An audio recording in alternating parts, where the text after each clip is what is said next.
So welcome community panel, and it's great to see that we've got so many young people that are really interested in these conversations, and it's so important to have your voices here. And when we were putting this group together, it was really interesting because on Thursday night when we were like sitting, talking and chatting, and one of the things that came out was how you wanted this session to pan out and how you wanted to be involved in the conversation.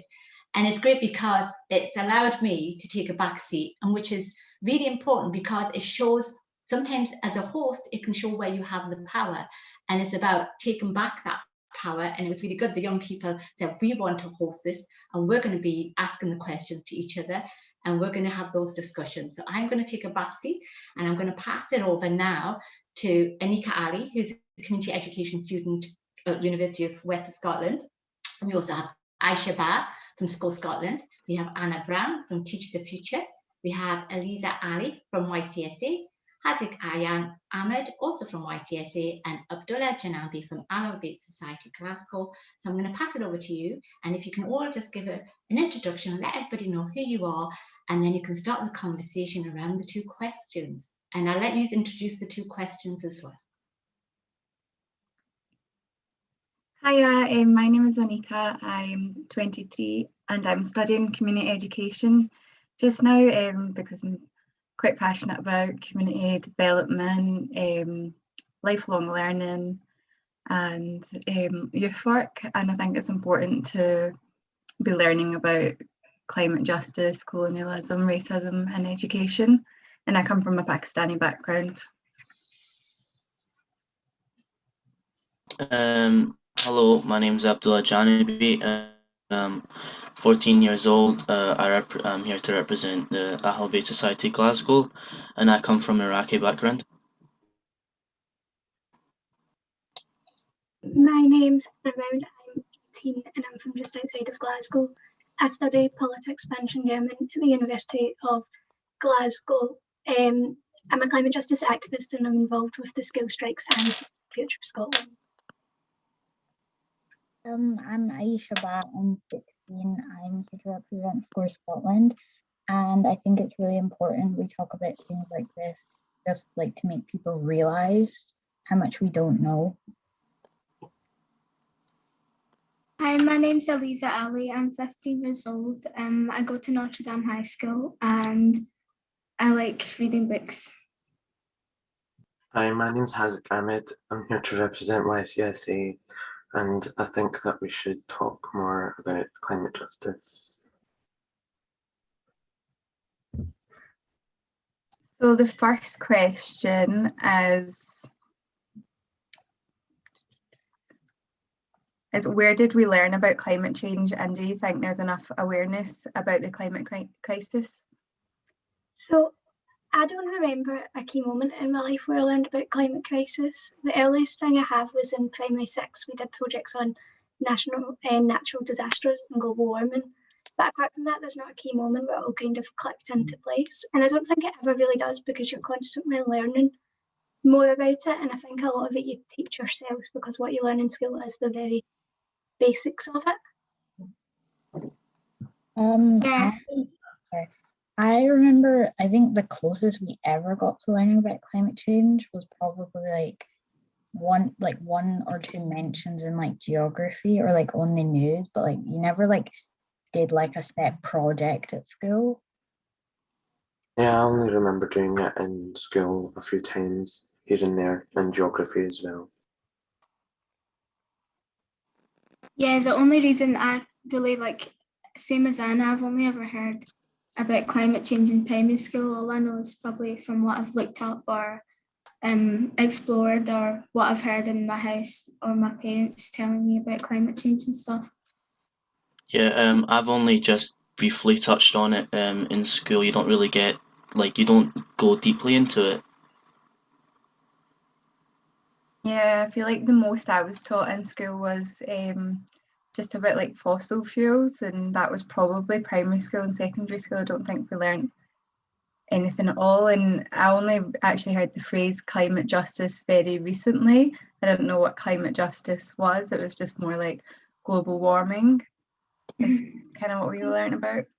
I think that's one of the things, like, apart from science, when you learn about, say, acid rain and chemistry and stuff, I was never taught about it until geography, which I didn't pick till 6th year.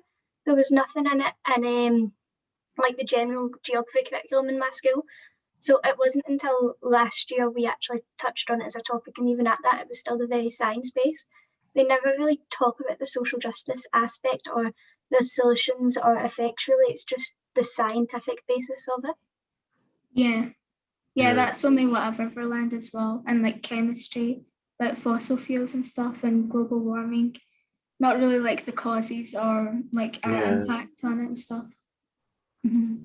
Yeah, I think it really should be touched upon more, and you should go deep into it, because if you don't learn about it, you won't know about the impacts that it has on society and on the environment.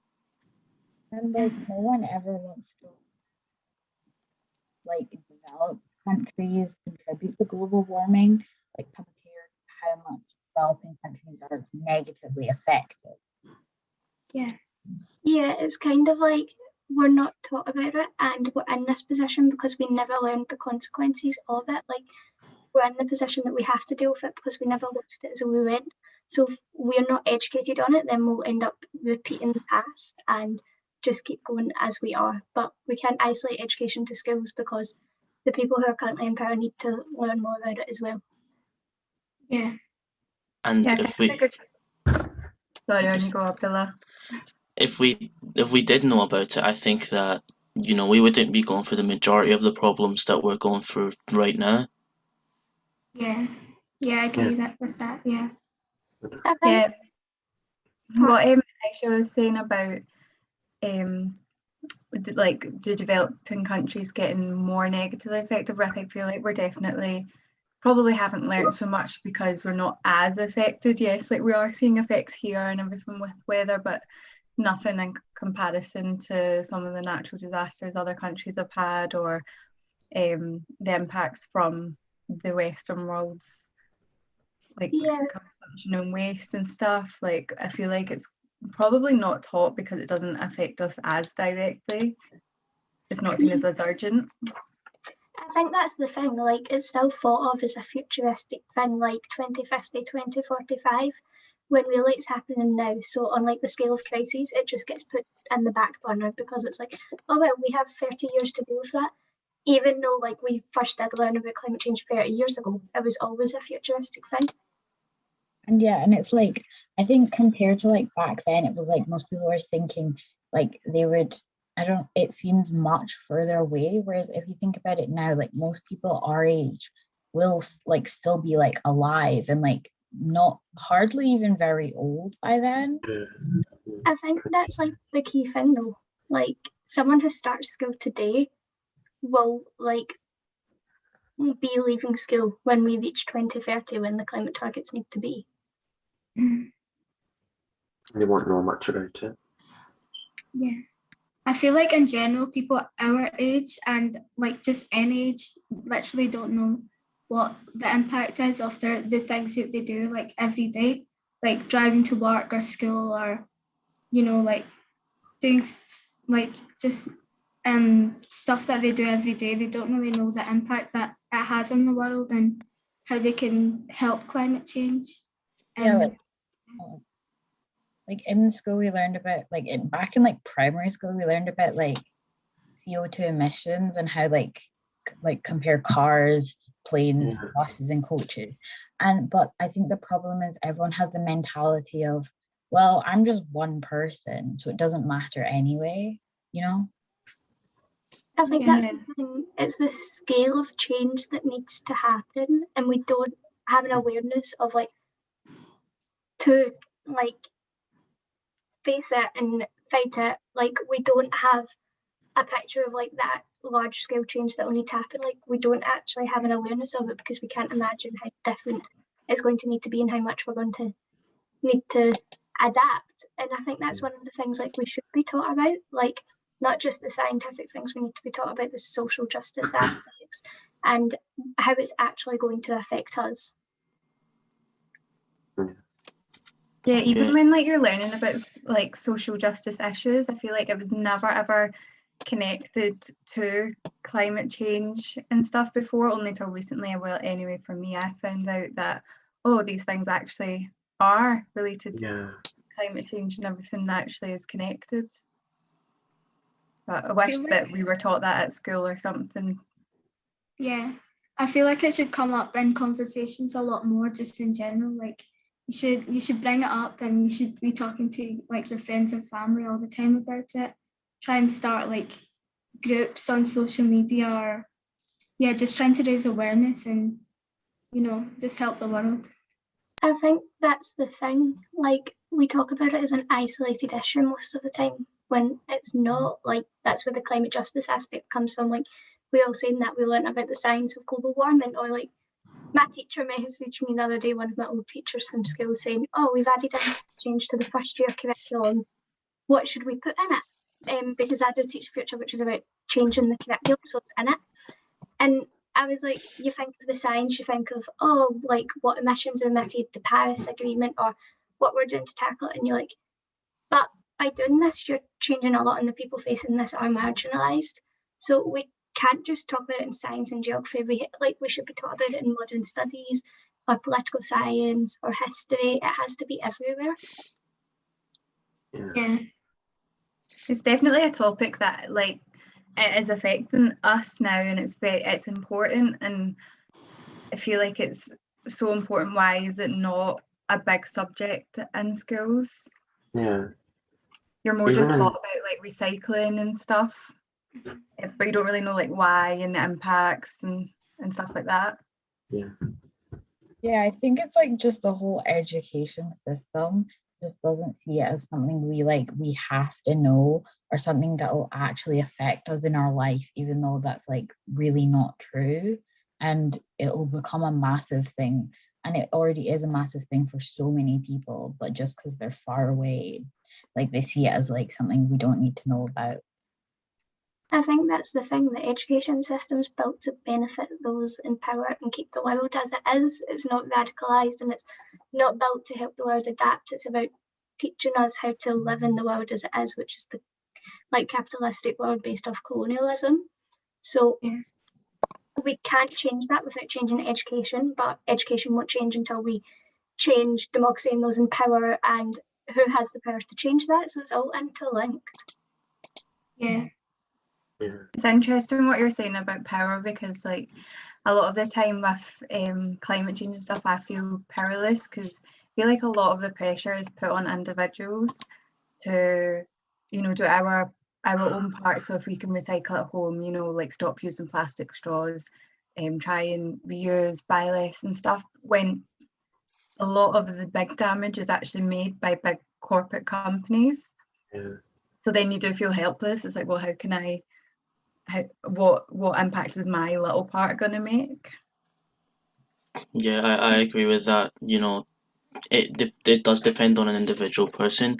The more, say, one person does this and then he gets his friends to do that, then it just keeps going on, and you'd have so much people trying to do the same thing and work for the better of the same thing, you know, like reducing plastic pollution or using your car less, like walking to work or to school. Like, I think that's the thing. Like, I started university this year, and I remember seeing one of our lectures was on climate change, and I was amazed that it was included in the curriculum. And I think like we've came to expect that it will be forgotten. And like even in the general population, like outside of school, people aren't educated on it. You don't have anything teaching you about it. And when you try to do things, if you try to do things like this to like help educate people, then it's people who kind of already know something who tend to come. So it's like, how can you get the population on board and have this awareness so that the change happens?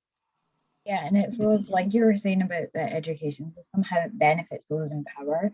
And I think also like nothing will change for a long time probably, because climate change is like tied into like the Industrial Revolution and all the stuff back then, and like to do with like slavery and colonization and things like that as well.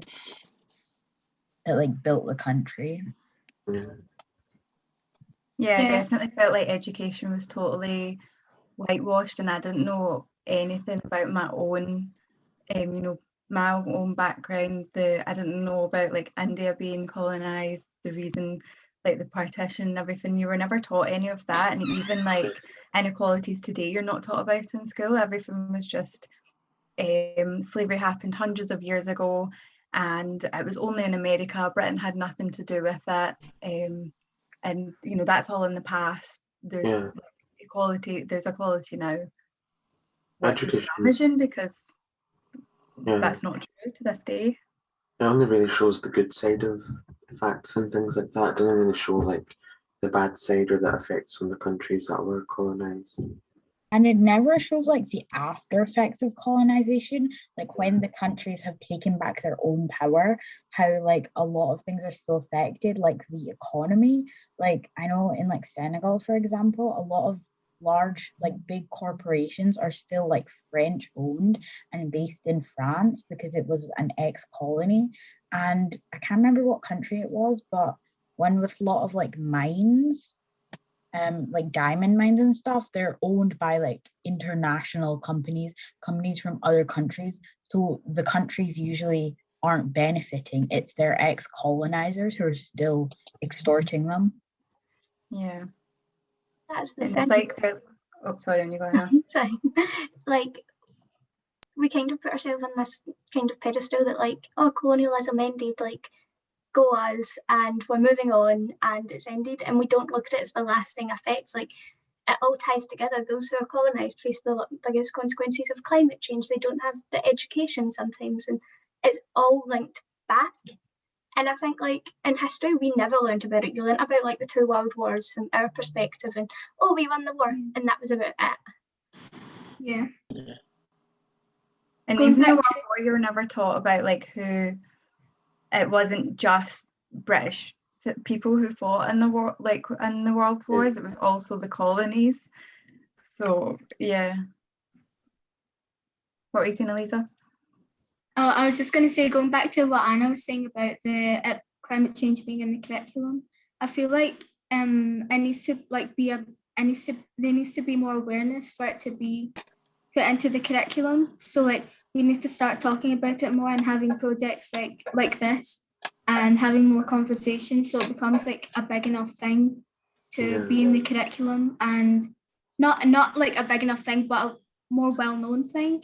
So there's more awareness, but it's kind of weird because like we'll get educated so we have more awareness in the first place. So you know, we should really start having more conversations about it.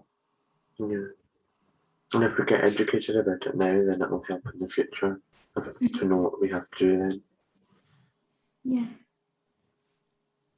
Going back to the whole like history thing, how history is like always skewed in like Britain or like France or like like Europe's favor.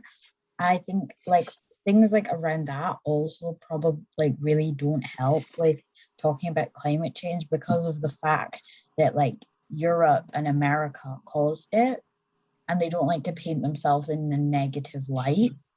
So I think that's like a really big barrier as well. Still see it as like it's our job to help these places that used to be colonized.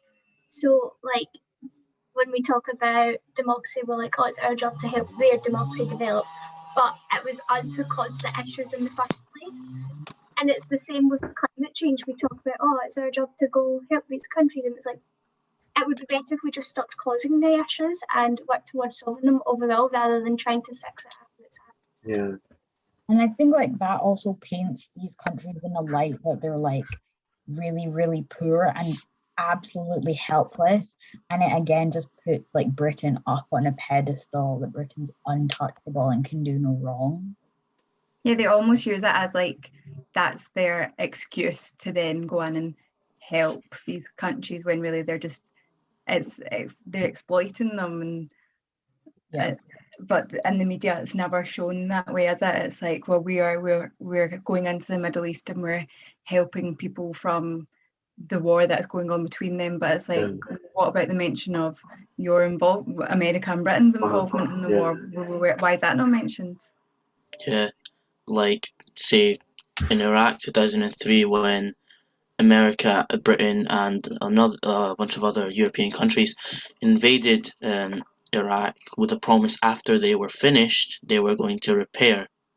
But and unfortunately that didn't happen, and there's still lots, like hundreds of buildings that are still yet to be repaired, families that are torn apart, and all because Western countries claim that there's something dangerous going on there. For example, they said, oh, there's weapons of mass destruction, say in Iraq and in Syria. Then they go in and they don't find any after checks and after millions of people lose their lives. I think that's the thing, like we see ourselves as the good guys, like we see ourselves as this higher up country, like us in America and Germany and France, we see ourselves as like kind of top of the pedestal and in control, so we think we're good enough that we don't have to change. We think, oh, but look how well we're doing with our economy or with trade or with this, and it's like, that's not the point. And we focus on the completely wrong things, like in 10, 20 years, the economy as it is isn't going to be viable because we won't be able to survive in this world. Yeah, like I think everyone focuses on like the short term. Just because like we're here now doesn't mean nothing's ever going to change. Like it's a very selfish mindset a lot of like people in power have, like very self-preserving. Yeah. I think that's a really good point to move on to our second question, which is what changes are needed to build a better future, and how could we ensure that the future is fairer and inclusive of all society and the planet? I think there definitely needs to be changes in the education system, 100%. I think we should definitely be taught about colonialism and not have it whitewashed. So have it actually coming from the people who have been affected. Talk about racial injustice today in our country as well and around the world, not just in the past and in America. Like, have it spoken about what are the lasting damages that are still going on today as well, so we're socially aware of what's going on around us now. And to have a higher importance about climate justice, as if because it is impacting us now, it's not just in the future. I think a lot of that comes from the fact that a lot of like the news and like history books and like things like that where people get their information is usually biased and written by like obviously like the BBC, but like you don't know if you can completely trust them, but a lot of people don't question it. Yeah, I think that's the thing, like to make any changes we need, like there needs to be some kind of admittance and acceptance that we do need to change, because right now we think that we can kind of solve it and make a better, fairer, greener world by doing wee steps at a time. But the world we live in isn't built to be inclusive or fair. We live in a capitalist world where it's built to have the bottom half and the top ones. It's built to have that top 1%. So to live in a green society that's inclusive and fair isn't possible under the current structure because it's not meant to be. So we need to have system change. We need to break down the current systems. We can't fully adapt within them because it'll never be the world it needs to be to survive in. And I think like it also comes from like societal views and things, like how different people are raised, like how a lot of people don't believe in climate change just because they don't know. Like a lot of things we want to fix just stem from we need the right education for everyone. When I was at school, I thought like, what you're being taught was totally like accurate and it wasn't like biased, because you never even had that thought or that something you're being taught could be biased, and these like these adults that are teaching your children are maybe teaching you something that is wrong or is based on their opinions or do you know what I mean? Like as a child you just take that and you don't really question it, whereas not until like, anyway, for me, as I've gotten older, I've questioned it and thought, oh, maybe that was biased, and actually some of these teachers that taught me were actually racist towards me and other children in the schools, and why haven't they why could they get away with that? And again, it's like that power, it's that hierarchy. Just because you're a child and they're an adult, they're a teacher, it's like they can get away with that. And I would love for that to change. Yeah. Have any of you experienced that? Sorry. No, I was just going to say, have any of you experienced that as well? Yeah. Yeah, I feel like also for our fairer society, we should like be encouraged to report like cases of racism and stuff, because I feel like people just shrug it off and say, oh, it's fine, like it doesn't matter and stuff. But it's like a huge thing, and we really need to like start getting to grips with racism and how it's handled and stuff. And we should be reporting minor cases, not minor, but cases of racism and stuff. Yeah, for our fairer society. Even mine as well, I think like that needs to be brought up, because all these lead to people thinking like that's okay. Mhm. Yeah, even if it's a small thing, it doesn't matter. I think that's the thing, like these kind of wee problems and issues that we kind of just accept are so normalised. So like small things like calling names or whatever, or like with your teachers, like you don't even notice. We don't notice because we're never told to notice. We're never told that like it's okay to notice these things. And I think that's one of the things, like we forget how big of an impact education has on every aspects of our life. It's where you don't just learn maths and stuff, it's where you learn your social skills and what's acceptable. And that follows you through your life. So things like that, like you're not taught to question it, which is what we need to be taught to do. We need to like completely overhaul the education system, because it's the first thing that's kind of on that road to that inclusive society. Yeah, and I think we also need to like tackle people's like prejudices they have, or like internalized racism that they don't realize they have because of like society and things. Yeah, definitely. And like even the word prejudice, I didn't know about that probably until I got to uni. Like I didn't even know what the word prejudice meant all throughout school. Things like that, you're just not even taught what is prejudice, who faces prejudice, what are marginalized communities. None of that was taught. Yeah, I don't remember like learning anything about racism or colonization or anything, climate change, anything in high school so far. Neither do I. Yeah. Yeah, you don't really notice it until it happens to you.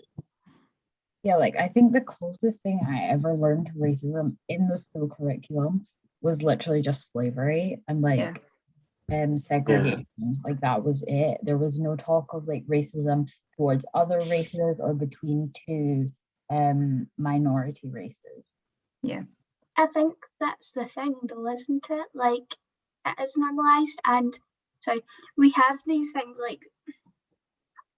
like I'm at uni, and if it wasn't for say social media and the internet and these wee things, I would have no idea about minority groups, or even stuff like how we were saying, like the people in power and the fossil fuel companies and that big group at the top and low down in capitalist society. I had never heard the word capitalist in school. It was never a thing mentioned, and you never heard any of these things, which is why education is such a key part, but not just in your younger years and in school, like in jobs as well. Like to live in a green world, we need to reskill oil workers and move away from fossil fuels, and you can't just stop using fossil fuels because thousands of people work in it. There has to be retraining programs, and like Aisha, you made a really good point about challenge and prejudices. We're not taught about any of this. Like even in school, if you say something wrong, you don't really realise or you don't fully face the consequences.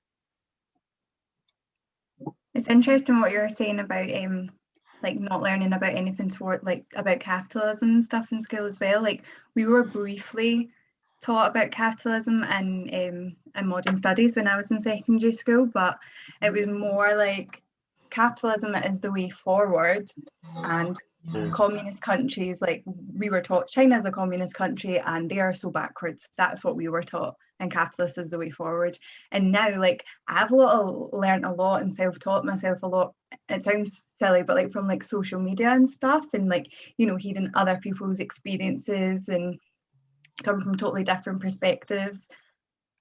Like it's crazy for me that I've learned all of that from like social media, that okay, maybe capitalism is actually destroying people's lives, destroying the planet. Like, okay, maybe it's not the way forward. I think that's the thing though. We always taught that like these other solutions, communism and everything, they were always the bad countries. Like if it ever came up, they were the bad countries. Even like most people I know would still think they're the bad countries. But then when you actually look into it, it's funny because you look at like say socialist countries, a lot of them were actually because like other countries went in, like America and the UK, to help and caused wars. So that's why the socialism wasn't good. And like in South America and Latin America, like they were socialist countries and they're not doing well, but it's because of America. And it's funny how we look at it as capitalism's the way forward because we destroy these other systems and work to make capitalism the system around the world. Yeah, and I think also people have a very hard time like separating the dictatorships that were in place in a lot of communist countries and like socialism. I think communism and socialism kind of different, but people also go with the like conception that communism means like Kim Jong-un or like Putin, when it's like, no, that's like that's not a political like system, that's just a dictator. Yeah, and it's important to understand that communism and dictatorship are not the same thing, and I feel like it's taught as it is the same thing. And I started questioning a lot of things when I started studying community education. It's like, well, why do we need to work to earn money? Why do we need to earn money to buy things? So obviously we need it to live, but it's like, why can't we go back to basics, like the fundamentals of life, being happy and healthy? And I've only started recently learning that's the most important thing to me anyway. Yeah, like why are we built to live in a world? Why do we think the best system is working 5 days and only having 2 days off? Like why do we think it's the best system when there's a recession every 10 years? It's not sustainable, like even in that fashion. And then it's the thing that causes climate change. So how can we solve climate change within the system that causes it? It has to adapt, but we dismiss it because we're kind of brainwashed by the system in that way, because unless you start looking into it and question it, you don't realise it because it's what you're always taught in the world you live in. But it all links back to the idea of colonialism and like how we think we're the ones in the right and that our system's the way forward. There's always like a different explanation if what you get taught and then what you look up by yourself. Yeah, and you're really not like encouraged to look stuff up by yourself. It's just like, you know, if you get that initiative, and it's not really, you're not really told in school. It's just whatever you're taught in school. You're not taught, oh, look this up for yourself and find your own opinion on it and stuff. It's just not really taught, or you're not really given that incentive. And I think it's also because like schools like teach you like questioning and authority is bad. You know, it's always put in like a bad light. Even in like media and things, if someone ever questions the authority, usually it's seen as something they should never do, and it's a very negative thing to do because it makes them seem like kind of like they're betraying their like leader or something, even though it's ridiculous. Yeah, it totally plays into that, like you're below someone and that you listen to them and you don't question what they do. Like even age. Abdullah taught me a word recently, and it's like, well, younger people can teach, like even if you're older, like a younger person can teach you something. It's not all about age. Like, what was that word like you taught me about? The British mandate, which is when a monarchy rules, like a monarchy is run by a country outside. So Iraq was a British mandate, which was run by Britain, I think, around the 1920s until it gained independence. Also, as we're talking, you know, a little bit ago, imagine if we had been taught about all of this. Imagine like how we would be so ahead right now if we'd known about, you know, the impacts, the causes, and how we could stop it, climate change and racism and all of these stuff. Yeah, I think you're like right, and also it would stop a lot of people from being like looking back at the British Empire and like colonialism, and back when like white supremacy was like even bigger of a thing, and be feel nostalgic towards it almost, which is like, because that was what they like learned about and they knew in a very positive way. I think that's the thing. Like, I remember learning that like we actually did know about climate change and the effects it was having 30 years ago, and we knew it was coming. But the politicians knew that, and the people in power knew that, but we didn't share it. And I remember telling my mum at one point, and she was amazed by it. And I was like, I've learned that through social media, because we're so lucky to have the access to information we do now. And that's like most of us said, that's how we've learned most of what we know. And we're lucky to know that. But the general population don't, like the adults don't. And right now they're the ones with the power to change it, because they're the ones in the positions to do that. And they're the ones who don't know as much in some situations. Yeah, and it's like Abdullah said, like imagine what someone just commented there as well. Like we shouldn't have to be imagining, like these should be things in the near future that we should be like taught. I really hope that it is in the near future. I hope that things are getting changed. I hope the education system asks young people what they think is important to learn. It shouldn't be an imagine. Oh, I'd love for it not to be anyway. Yeah. Yeah. Sorry. On you go, Eliza. Oh yeah, I feel like the world would be such a better place with more education on important topics and stuff. And you know, if we had more education on colonization, that would be like amazing, and it would like bring to our attention how important it is to not be like what people were in the past, colonizing places and like, you know, ruining people's lives and stuff. The world would be such a better place. Exactly, yeah. Or like even if like we learn more about, well, I don't know about you guys, but we didn't like in school, we never really learned like much about like politics here. Like we learned about American politics, but you don't learn about different political parties that much. And I think if like people knew more, like people around our age knew more, we'd be able to know who to vote for to like actually tackle the problems about the wrong people being in power. Yeah. Like even my sister, like she's graduating uni and she's confused by it, because like I'm interested in it all. I sit and I learn about it, and I take part in climate justice activism and the youth strikes and these kind of things, and I learn about it. But if you're not interested in political stuff, all this automatically seems political, and I think that's one of the issues. Like we like climate justice and colonialism and decolonization and education system, it's all been politicized. Like my sister's training to be a teacher, and like voting confuses her. She doesn't know what party to vote for because you're not taught about it. And even that, we live in a party system, so that there isn't the options. Like no party really falls under what young people want. And that's the issue, that we, like adults, look at young people and go, oh, you're such an inspiration, like you'll be able to fix this. We don't have time for us to fix this. It needs to be fixed by the time we are the age of fixing it. Like it needs to be sorted by then. Like it shouldn't be on us. Definitely. Hazek, did you have something you wanted to say? Not really. I think it's a good time to move on to questions now.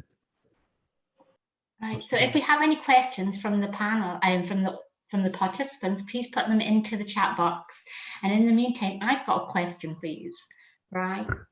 So Anika, you spoke about hope, right? And I was wondering, how do you feel what your reality of life is like? What does reality feel like for you? A lot of the time for me, like I'll have days where I do feel hopeful and I think, oh, like our generation, we are the future. We are lucky enough to have, you know, like the internet and stuff to educate ourselves, and we have more awareness. So I have days of hope, thinking like, okay, we can make a real change. But then other times I'm like, oh, like what Anna was saying, we don't have that time and it can't just be left to us. We need big changes from like big corporate companies that are already in place, systems, governments that, you know, a lot of change can really be made in there. And then then I feel helpless and not so hopeful at all. What about you guys? Yeah, I think, like, sorry, my dad's building in the back garden if there's any noises. I think that's one of the things for me, like, we talk about hope. And to me, it's not about hope, it's the fact there isn't a choice. Like, it's a decision between, do you try and do something? Do you try and make more people aware? Or do you sit back and watch, and then in 10 years, in 2030, when sea levels are rising and we're facing the consequences, go, oh, I could have did something. Like, it's not really a choice of hope. I do feel hopeless a lot of the time because people, like, I work in spaces with youth most of the time, we're all pretty youth focused. And then you work with adults and you're like, this has been going on for years. Like, everyone's been aware of it for years, but the youth work so differently because we're like, we don't have a choice. And you're like, the adults are in power, and they're all like, oh, you're so inspiring. And I'm like, I don't care that you think I'm inspiring. It makes you more angry than happy. It doesn't make you feel achieved because you're like, if you think I'm so inspiring, then go make the decisions, go make the changes that we need today. If you really thought we were inspiring, you wouldn't be calling us inspiring, you would be taking the action we need. Yeah. So I don't think it's really about hope, because when you look at where we are right now, like, I sat on a panel with politicians the other day on an election husting and heard them all say that 2030 was too ambitious. But we know that 2030 is the deadline. So it's not really a question of hope, because for hope there's not much of it there most of the time. It's just a decision on, like, do you want to be on the right side of this, and do you want to do your best? Yeah, and What about Abdullah, Hazik, Elisa, Aisha, one of you? What about talking about your reality and what you see at the moment? I just think A lot of the time. Sorry, I'm go. I think a lot of people just like don't really want to think about the near future. They only want to think about like the far distant future where everything's like renewable and we're like self-sustainable, but we're never going to get there if we don't start doing things now. But nobody wants to think about that because they think, oh, I don't have to worry about that. It's a long time away. When in reality, in the grand scheme of things, it's really not. Yeah, they just think that they can't really do anything about it because it's all like bigger like companies and like things like that are creating all the things, but really we can be making small changes, even if it is just one person. Yeah, I agree with that. If we don't put in the work now, then we're never going to achieve our target to, by 2030. We also have some other questions. From Jennifer, it says, do you feel you have a voice within the education system? No. No. No. Why do you think that is? So I'm from Untitled Chapter Scotland, and we campaign for change to the curriculum, for climate change to be included in the curriculum, and for like net zero school buildings by 2020 and 2030 and all this. So I come from a point of that I have contact with politicians and I do that. We've spoke to John Swinney and we work on these things. So I wouldn't say we have that direct voice. Like, I definitely wouldn't have went to a teacher, you're not teaching me this right, or that's wrong, because you're just taught to go with what your teacher says, that's right. So I think on the peripheral, you don't have a voice, and it's really difficult for you to have that voice on a day-to-day basis. But I also think we still need to use that voice to contact the right people to change it. Can I ask you, Anna, on your curriculum thing, like, is it diverse? Like, are there many different ethnic backgrounds, or does it tend to be, is it like a lot of like, white students? It is mostly, like a lot of the climate movement, sadly, it is quite middle class. We do have international campaigns.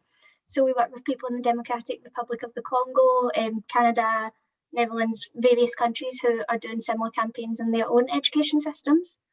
That's what I think part of the problem is here. We're kind of aiming this towards one specific group, even if it's like, okay, we're now asking students like, but yeah, like Abdullah, Hazik, Aisha and Elisa all said they don't feel like they have a voice, and I feel like a lot of the time race plays a massive part in that. Yeah. You feel like your white counterparts have that higher stepping stool to be the ones to make change. What do you guys think? Yeah. I think that should be. I think that should be changed Yeah, I think dramatically. is one of the things we see in the climate movement a lot. Like the accessibility issues are immense. Like it is easier, like for us to have a voice. Like white people do have that voice more, whether they'll listen to more or like accessibility and minorities, and it all comes into play here, which is one of the issues in the climate movement. It isn't diverse enough to represent the diversity of the issues. I work sometimes with MAPA. I don't know if you've heard of it. So people from the Philippines say MAPA, most affected peoples and areas by the climate crisis, and we've worked with them a bit, but within the UK certainly and European climate movements, it is not diverse enough. We try to do a lot of public outreach, so we do student surveys and stuff, and try and get a wider overview and get more people involved, but it definitely is a barrier. Sorry, I just saw like a really good question here. It says from Mark, do you think peace education should have a higher profile in education? Do you think it's right we spend billions on weapons and nuclear warheads?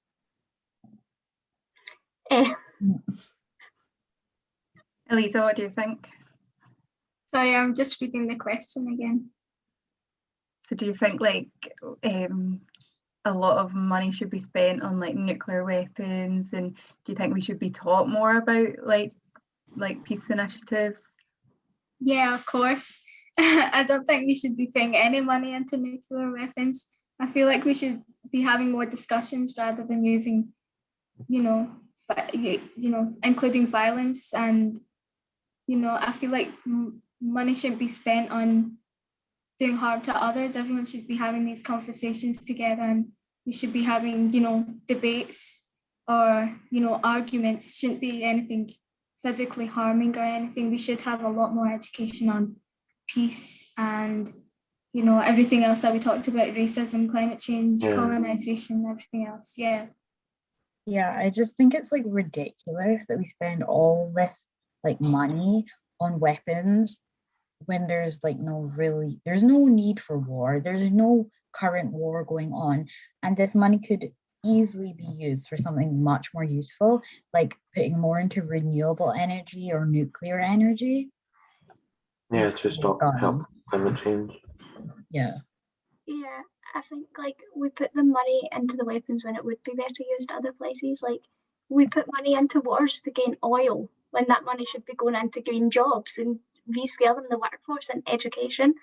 And like Eric in the chat has made the really good point of like the US military is a bigger emitter than like 100 countries.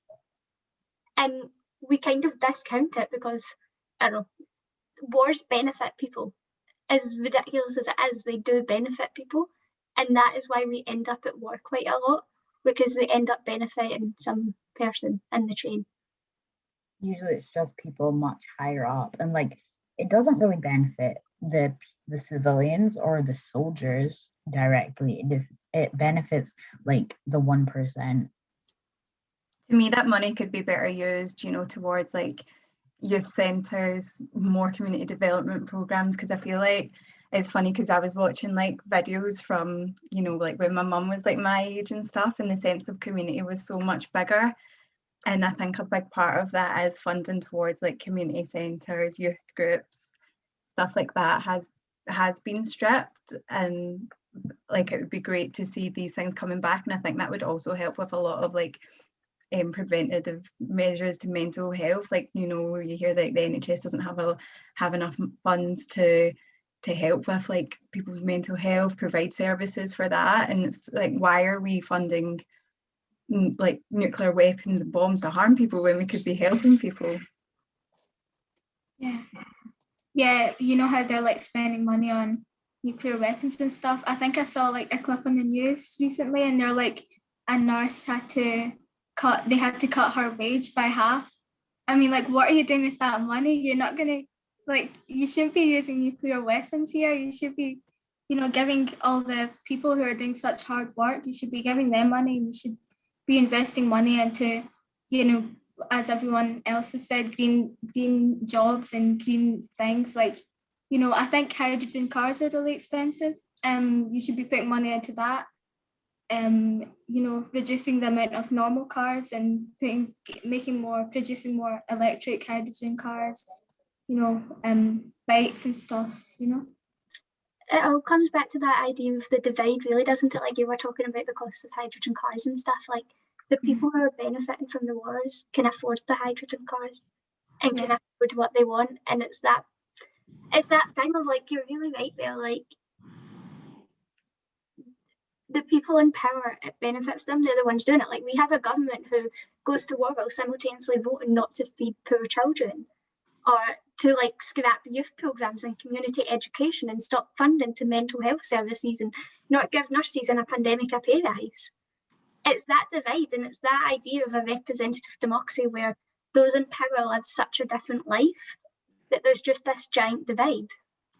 And I think also they want to pour all this money into the military, but they don't want to acknowledge the damage it does to like soldiers, like PTSD and things like that, because they just don't care.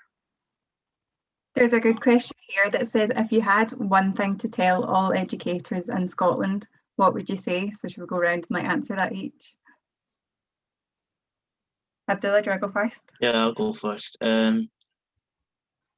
If I had one thing to tell all educators in Scotland, I would think maybe fix a lot of the problems that you have in the school like in the school community or in education. Like teach people about things that, you know, they don't know about. Teach people, like, for example, every single year in my school, when it comes, like, we have the same topics, like when we're learning about, say, like in Black History Month, we never learn about people, just like the small minority. Every single year we learn about, how do I say it, the same thing. Like we discuss the same subjects and we always have the same answers to everything. But yeah, we don't talk about those people, the minority, who also tried to help out during minority who also tried to help out during the civil rights movement. We usually talk about Martin Luther King or, you know, Malcolm X, who are important people and I do respect them very much, but we don't talk about people who experienced it, the minority who were there, like say when they were marching in Montgomery, and we don't talk about one of the innocent, you know, like not innocent bystanders. How would I say it? It's hard to put this into context, but I think you understand what I mean. Yeah. If I was going to say something, I would say you have to go back and look at all the curriculums and really evaluate whether there definitely are other things we should be learning about, and whether the things we are learning already are skewed in the favor of Britain to try and promote patriotism, which they are, which we like is pointless because it's just so stupid to, instead of learning unbiased things about history that would help so many people, to just push the fact Britain is good, even though that's not true. Yeah. If I had something to say, I would say probably make climate change more into the curriculums across Scotland so that we actually know about it, instead of coming out of school and having to learn about it ourselves through our own research and watching like videos and things like that. Yeah, I think I would say act. Like we often talk about listen to young people, listen to these stories, and we you listen, and I think we dismiss that, like we listen and don't act. So I think it would have to be act. And who does it benefit? Question everything. So if you're doing something, who does this benefit? Is this from a privileged perspective? How can I change this? How can it be accessible? You really just need to evaluate and question everything. I think is what I would say. So listen, act, and be critical, I guess. Eliza? Mine would probably be to start, can you please start taking on young people's opinions and thoughts a lot more? Start asking them what they think and what they want to be included in the curriculum, what they want to actually learn about, what they think is useful to learn about, and start making changes. Yeah, I totally agree with you, Lisa, as well. I would say Me that's too. what I would say is, you know, listen to the students who you are educating. What do they want to learn? And not just people who are still and not just people who are still in like secondary school, like primary school, like what's important to you, what's important to them that they want to learn. And people who even have just left school, like for example, like I was never taught nothing about like stuff like real life things like taxes and stuff like that, but you know, maths, higher maths I've not used since I've left school, like I said last time as well. So what do we feel is important? And I know it's hard for teachers as well to then say to the people higher than them, but obviously education boards ask the people that you're educating what they think is important to learn. Brilliant. So thank you all. Thank you very much. We're coming to the end of this wonderful discussion, and I just can't thank you enough. And all the comments that are coming through, that has been very inspiring. You're giving people hope, and it's so important to have your voices heard by educators. And you're actually are change makers. So please give yourselves a round of applause. And if everybody else that's listening, please use your reaction buttons to give them an applaud. Well done.